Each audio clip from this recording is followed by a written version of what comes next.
Hello, old school comic book reviews. Okay, this is going to reply to BK Critics video. He put one up called "What is your favorite comic book age?" and he made a pretty good case for the Silver Age, basically stating how a lot of modern day comic book fans kind of look down on the Silver Age or don't like those comics because they're too corny or too campy or whatever.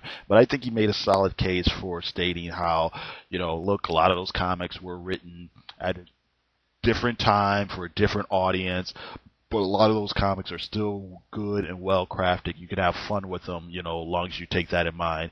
And I thought that was a pretty good tape, and he also put it out there for other people to do videos as well. So here's going to be mine. Just to put it, just to lay the foundation for people who are either new to comics or aren't aware of what we're talking about.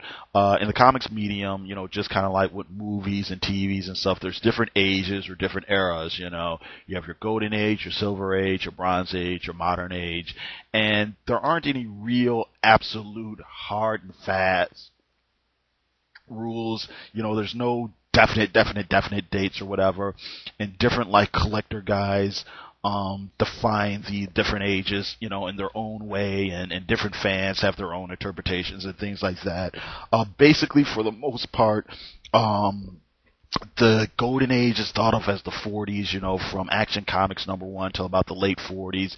The Silver Age is the mid-late 50s to till about the early 70s. Starts maybe around, it's pretty much signified by the first appearance of the BARIAN Flash. Bronze Age is around 70s, 71s, something like that, whenever it was the first appearance or the first publication of the Conan the Barbarian comic from Marvel's, and that goes till about the late 80s, I'll say mid 80s or so, about mid 80s or so.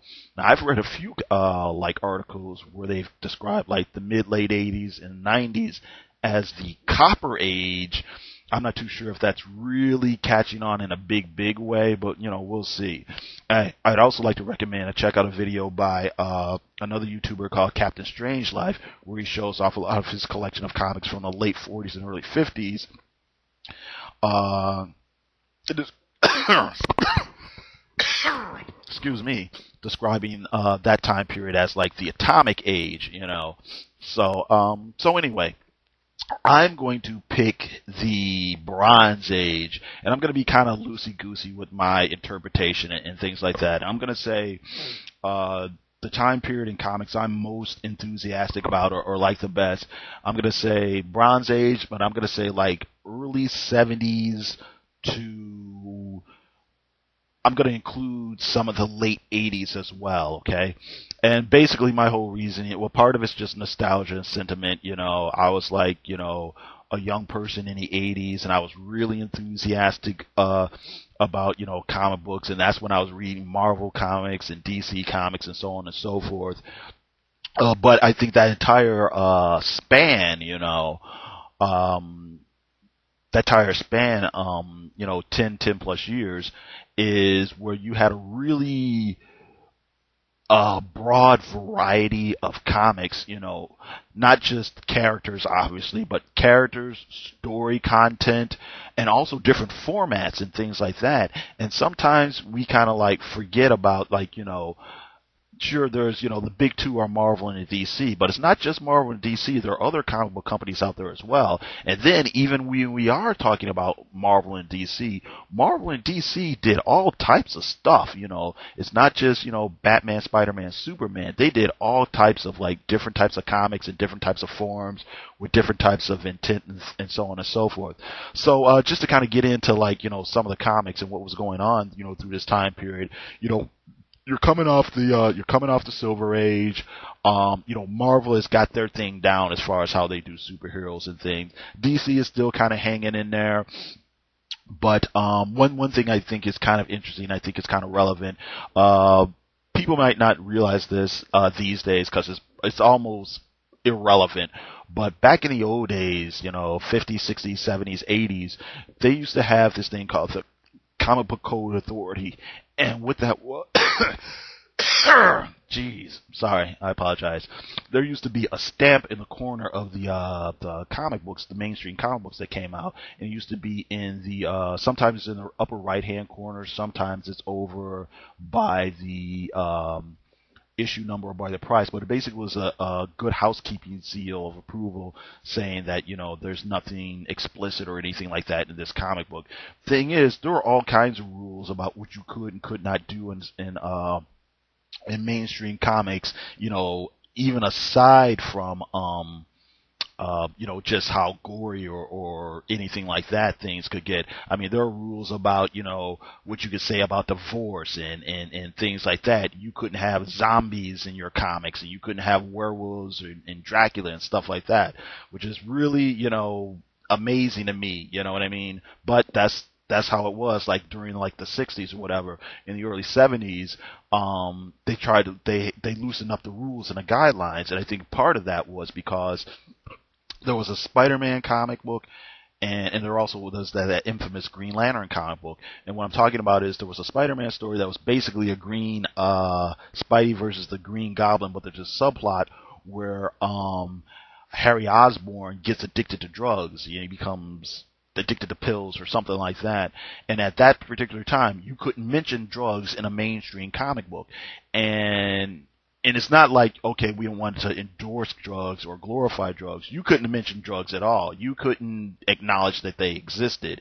But anyway, Stan Lee had that story that he wanted to tell, and they said, forget it, you know, we're going to put it out anyway. So they published the comic book anyway, and it went out there without the seal, and there was no, you know, outcry or anything like that. You know, it received a positive response, and I think right around the same time, either right before or right after that, that's when the Green Lantern story came out, where Green Arrow's sidekick Speedy becomes addicted to heroin, and you know, and that made a big splash, you know. So I guess the Comic Book Authority kind of like loosened up about what you could and could not put in regular comic books and so on and so forth. Anyway, I'm getting to the point is now you're starting to get comic books that are not just wacky fun adventures. Of course, a lot of them were wacky fun adventures, you know. We're men and women, we've got our tights on, and we're fighting other goofballs in tights, and we're having a zany old time. But there was also an attempt to occasionally tell, you know, more moving stories, more powerful stories, stories that have a little bit more weight to them. I've read things where people have kind of like tried to refer to, I think it's Amazing Spider-Man 121 or whatever issue that was when Gwen Stacy died as kind of like the end of the Silver Age. And I understand why somebody would say that if you read that story in isolation, because here's a story where even though at the end of the story the bad guy gets punished, but the hero he wasn't able to save his girlfriend, you know. It was a sad story. It ended on a tragic note, you know, and it was kind of like, you know, this is the end of the fun, innocent times.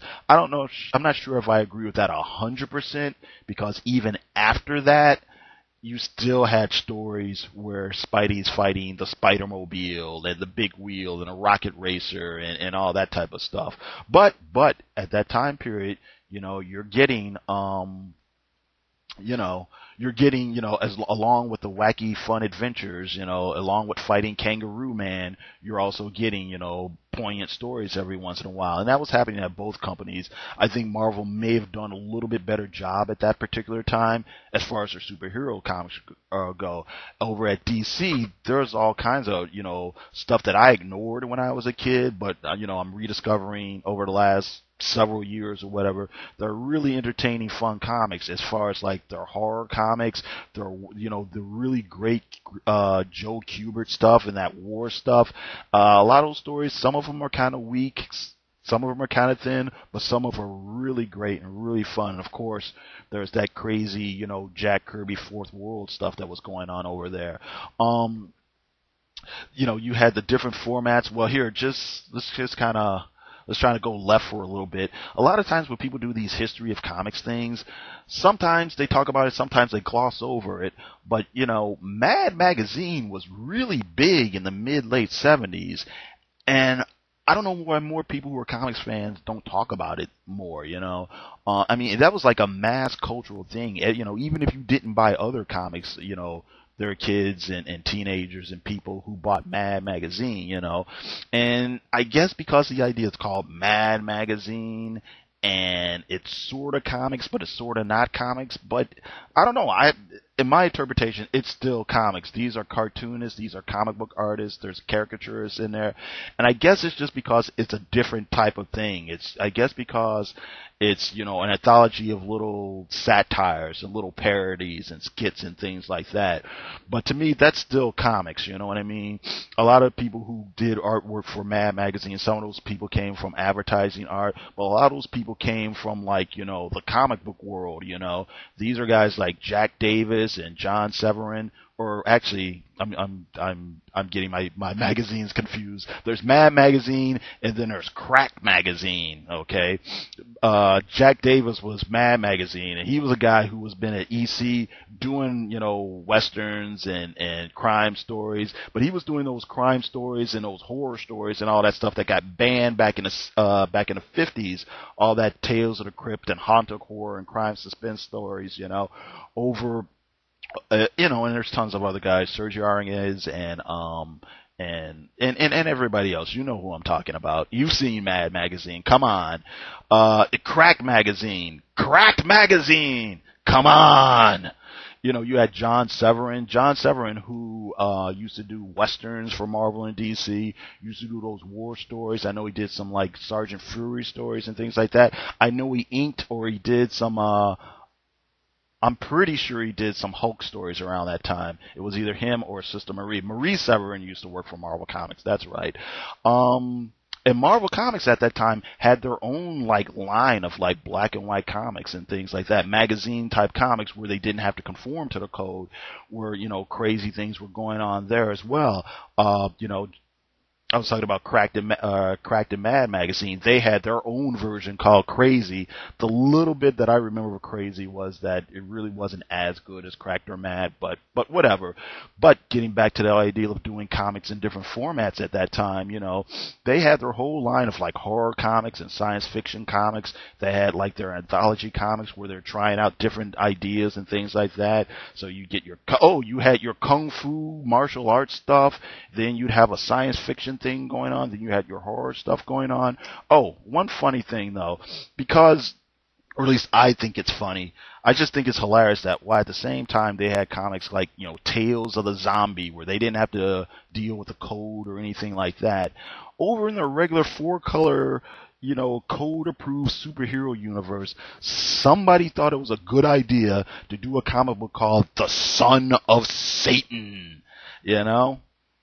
And they put in their superhero universe. I mean, you know, I get it if they would put it over in their horror thing, where they're going for horror fans and are trying to make them scary and creepy and stuff. But they put the Son of Satan, and the Son of Satan's out there teaming up with Ghost Rider and Spider-Man and stuff. And that's another funny thing. Satan is all over a lot of these comics. I think the modern version of the Ghost Rider story is that he made a deal with either Mephisto or some other, you know, demon type person. But if you read the original story, it's Satan, you know. But then again, what was going on then? You had movies in the theaters that were all about The Omen and The Exorcist and things like that. And that's another interesting thing when you think about it, where Marvel and DC were willing to let themselves be influenced by other things that are happening in pop culture, whether it was, you know, drive-in movies and action movies and kung fu movies and black exploitation movies and things like that. You know, they tried to expand their line with different types of, like I said, the horror line. You know, they were reprinting their old monster comics and things. So, you know, that's a real variety of things. I know also they used to put out a color version of their magazine comics called Marvel Super Special, where a lot of times it was just like adaptations of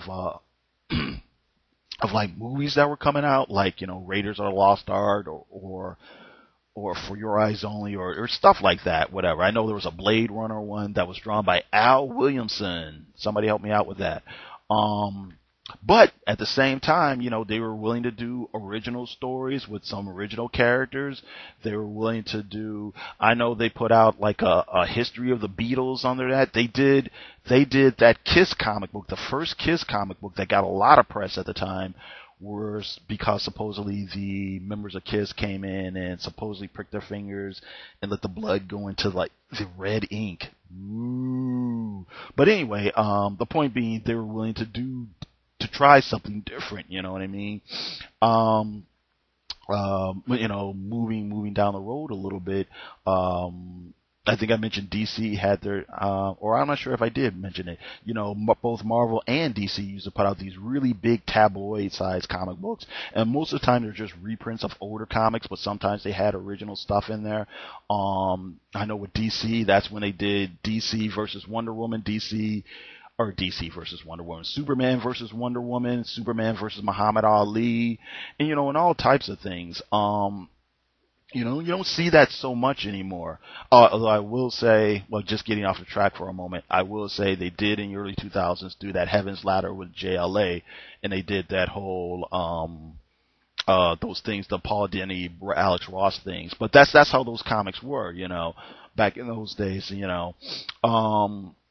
Moving along, like I said, I was a kid in the 80s, I was totally into stuff like, the new Teen Titans, those Frank Miller, Daredevils, the Avengers, John Byrne's Fantastic Four.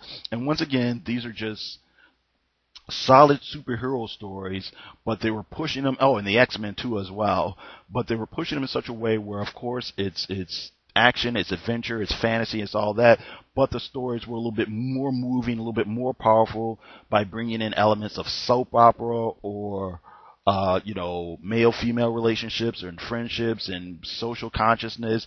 In the case of the Daredevils comics, here's Frank Miller bringing all his influences from film noir and all of his crime things, and I think you had really, really rich comics at that time. Another thing that was going on, the industry was changing. You had the you had the rise of the independent companies, like you have companies right now, like Image and Dark Horse and Dynamite and people like that. Back in the 80s, these companies aren't around anymore, but you had like First Comics, you had Pacific Comics, you had Eclipse Comics, where this was on one hand, it was someplace where the artists and the writers can take their ideas and, and own their characters and, and own their copyrights and own their trademarks. Other thing is, it changed the way a lot of, writers and artists got paid because, back in the old days, people got their page rate and that was it, but now people were starting to get royalties and things like that. And that, led to, Marvel and DC, changing the way they did things as well. You had, once again, artists and writers being able to get better deals. You had the rise of the comic book stores and direct market where, once again, these things are going on. The artists and writers are trying to do different types of stories, and the comics are going straight to the comic book shop, and they don't have to get the approval of the Comics Code Authority anymore. So once again, you can you can try different ideas that you wouldn't have thought of. You wouldn't even bother to run by, management. Now you can do those things, or there's another outlet. You know what I mean? So I think those 90s were really rich. There was a comic, or there was a magazine, before I forget, there was a magazine called Heavy Metal, which was basically this fantasy science fiction-y magazine, that brought in or did a lot of reprints of old, I shouldn't say old, but of like European artists and things like that. So that's one thing that was different. And then Marvel did their version of that called Epic Illustrated, which was, really interesting and really fascinating. And what else did they do? Oh, the Epic line of comics were, they made their own imprint, where as opposed, to keep people from going to First Comics and going to, these other outside comics. comic book companies, they had their own imprint where people could, own their characters and do their stories. And around the time where I was discovering that, I found out about how there were not only different comic book companies, there were like these indie alternative people, stuff like Fantagraphics and Drawn and Quarterly were put out stuff like, Love and Rockets and stuff like that. And from there I found out about, all the old underground guys from the early mid 70s, the Freak Brothers and the R. Crumbs and all that stuff. And, just finding out about how all that stuff that was going on, during this time period that I didn't know anything about. So that's pretty much it. I'm kind of running out of time here. That's why I like the Bronze Age. Like I said, you had a variety of different comics. It's still fun to go back for me to like rediscover comics that I read and I liked, and you can kind of see the flaws in some of those other comics. You go back, you read, and it's like, wow, I dismissed this, but this was really innovative. And then, like I said, it's really fun to like go back and see stuff where it was like, I was too young for this comic book at the time, but something really interesting coming that they were trying to do here, and then being able to like read it with a fresh eye or a different eye, read it with that 10, 20 years hindsight, and being able to enjoy it on another level. But okay, anyway, that's my case for the Bronze Age. Check out BK Critics video, check out Goku's video, check out Captain Strangelove and Krogenbrogger and everybody else, and make your own video. And that's it. And I don't know, did I mention Goku? If I didn't, check out Goku's video, check out Comic Book Fan 1234. And that's it. And check out my blog. And thanks, and you have a great day.